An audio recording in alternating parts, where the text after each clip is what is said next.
Ekoskolu programmā visā valstī iesaistījušās 65 skolas un 3 bērndārzi. Viens no tiem – Jumpravas Zvaniņš. 5 vārdos ekoskola ir zaļo iespēju skola. Tomēr ne pie visām tā saucamajām zaļi domājošajām mācību iestādēm plīvo zaļais karogs. Pēc neatlaidīga darba mazie jumpravieši ar audzinātājām pierādījuši, ka to iespējams nopelnīt arī 2 gadu laikā. Tomēr, kā izrādās, karogs nesot piešķirts uz mūžīgiem laikiem. To jāmāk nosargāt. Otrajā gadā, ja jūs vēlaties iegūt karogu, tad jau tur ir jāpieliek tāds, zināms, tāds nopietnāks darbs, varbūt sīkāk nestāstīšu. Bet 3. gadā, man liekas, ka ir viss grūtāk, jo ir jāpierāda, ka tu atkal esi izdomājis kādu augstāku pakāpīti, ko te jūs darīsiet. Tad mēs izdomājām, ka šīs būs takas, kuras šogad katra audzinātāja izveidoja, kura attiecīgai vecuma grupai, un mēs jau viņas esam izstaigājuši, un tagad tikai jāiemūžina un jāapraksta. Nākošais gads atkal kaut kas jāpierāda, lai tas būtu ekoskolas cienīgs. Uz mežu mēs redzējām brūklenes, skudru pūžuņus un darbīgās skudras arī. Skudras. Un miljonu. Jā, un arī tukšo pūsnu veco.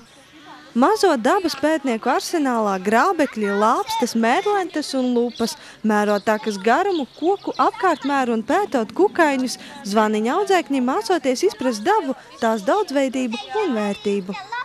Tajā pat laikā, kad jūt, ka bērniem darbojas un kas sanāk, un kad tu redzi, ka viņam ir interese un ka viņš pats jau nemudināts jau mēģina, un vecākiem saka, mums arī vajag tādu mērglāzīti, kur viņi var nopirkt, lai pētītu tur kādu kukainīti vai vērotu dabu. Un man pašai ļoti daba patīk, man ļoti patīk putni, un es viņus vēroju.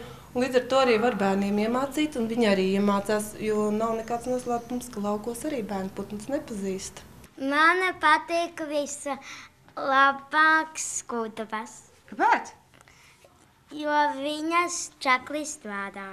Man patīk vislabāk bizmārītes. Man labāk patīk žirafes.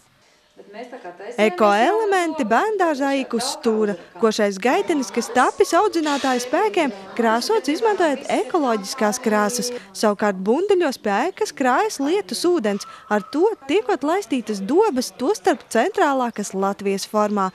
Zaļu ideju netrūkstot. Mēs esam iegādājušies Kalifornijas sliekas. Bet tas nav viegls. Vienkārši telpu trūkuma dēļ mēs pašreiz ļoti maz paņēmām. Tā kā man bija atbalsts medmāsa, viņa man ir tāda zaļa ļoti.